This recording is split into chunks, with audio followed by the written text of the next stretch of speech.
Hello বন্ধুরা, আসসালামু আলাইকুম সবাইকে। সবাই কেমন আছো? আমি আলহামদুলিল্লাহ ভালো আছি। Welcome to my new blog. তো তোমাদের সাথে ঈদের আরেকটি ব্লগ শেয়ার করতে চলে আসলাম। এটা হইতেছে ঈদের পরের দিন সকালবেলা আমি শ্বশুরবাড়ি থেকে বাড়িতে চলে আসছি, কারণ এর পরের দিন হচ্ছে 9 তারিখে আমাদের বাড়িতে আমরা পুনর্মিলনী ঈদের অনুষ্ঠানের অ্যারেঞ্জমেন্ট রেখেছি। তো সবাই চলে আসবে, এই জন্য আমি, ঝিনুক আপা, লাইজু ভাবি আমরা তিনজন বাজেট নিয়ে চলে আসছি বেলাবো বাজারে খেলাধুলার পুরস্কার কেনার জন্য। শুধু খেলাধুলার পুরস্কারই না, আমরা অনেকগুলো খেলা রাখছি, বড়দের এবং ছোটদের মিলে আমরা 6টা খেলা রাখছি। এই 6টার জন্য 18টা পুরস্কার নিব আজকে। তারপরে তাছাড়া আমরা যে যতজন হইতেছে একসাথে পুনর্মিলনী পিকনিক অনুষ্ঠানটা করতেছি বাড়িতে, প্রত্যেকে আমরা মাথা পিছনে চাঁদা দিয়ে যেহেতু করতেছি, এই জন্য আমরা প্রত্যেকের জন্য লটারি পুরস্কারের ব্যবস্থা রাখছি। মানে আমরা যতজন সদস্য প্রত্যেকেরই মাথা পিছু একটা করে লটারি পুরস্কার থাকবে। তাই এই লটারি পুরস্কারগুলো নিতেছি, নিয়ে হইতেছে একসাথে আমরা বাড়ি যাব। আর আসলে এই পুরস্কারগুলো নিতে আমাদের হইতেছে অনেক চিন্তা ভাবনা করতে হইতেছিল, বাজেটের মধ্যে কেনাটা আসলে মুশকিল, যেহেতু আমরা এখানে টোটাল 62 জন ছিলাম, তো সবারই একটা করে পুরস্কার নেওয়া।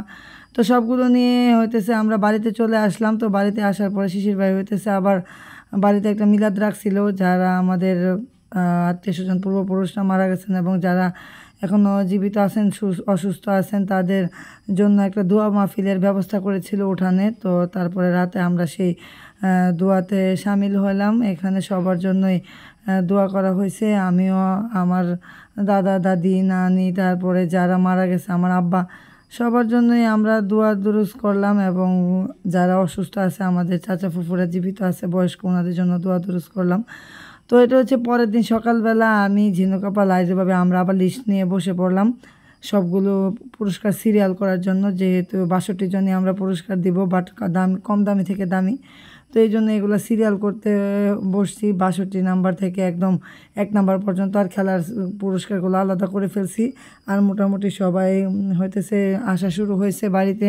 প্রবারাও চলে আসছে, পল্লীরাও চলে আসছে। তো এখানে পল্লীদের এখানে আসলাম, এখানে আমরা গল্প সল্প করতেছিলাম। তো ওই দিন আবার আমার আরেক চাচার বাড়িতে, আমার দাদার বাড়ি হয়, আরেকটা দাদার বাড়ি। তো এখানে হইতেছে উরুস ছিল। তো উরুসে হইতেছে দুপুরে আমাদের সবার খাবার দাওয়াত ছিল, এই জন্য আমরা সব কাজকর্ম মোটামুটি গুছাই এখন সবাই দল বেঁধে চলে যেতেছি উরুসের দাওয়াত খাইতে। আলহামদুলিল্লাহ ওইখানের খাবার দাবার আসলে অনেকই মজা হয়, আমরা খুব মজা করে খাইছিলাম। ওই খাবারের উপর আসলে একটা বরকত আছে এবং খাবারটা এত বেশি সুস্বাদু হয়, খাইতে অনেক মজা লাগে। তো আমরা সবাই মিলে আনন্দ করতে করতে চলে যেতেছি দুপুরে খাবার খাওয়ার জন্য। আর যেহেতু উরুস, তো এখানে অনেক দোকানপাট উঠছে, বাচ্চারা এসে একদম ফার্স্টে আইসক্রিমে হানা দিছে। বাচ্চাদের আর কি, মানে আইসক্রিম দেখা মাত্র অস্থির হয়ে যায়। এখন ভাত খাবো, এখন হইতেছে আইসক্রিমওয়ালা দেখে আগে আইসক্রিম নিতেছে, তো কি আর করে নিয়ে নিছি। তারপরে খাওয়া দাওয়া করে আমরা বাড়িতে আসি, এই যে এখন পুরোপুরি খেলাধুলার প্রস্তুতি চলতেছে।